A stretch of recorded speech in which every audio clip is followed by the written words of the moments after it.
يرى أغلبية المشاركين في استطلاع أجرته جريدة هسبريس الإلكترونية المغربية أن فرنسا تساهم بشكل كبير في تأجيج العلاقات المتوترة بين المغرب والجزائر.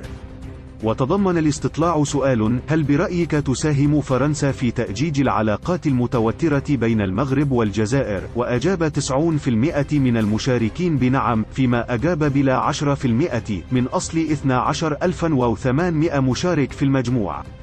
وتؤشر نتائج الاستطلاع على مدى وعي المغاربة بالعلاقات الخارجية لبلدهم مع عدد من البلدان، على رأسها فرنسا التي تمارس الحياد السلبي في عدد من القضايا، أبرزها قضية الصحراء المغربية.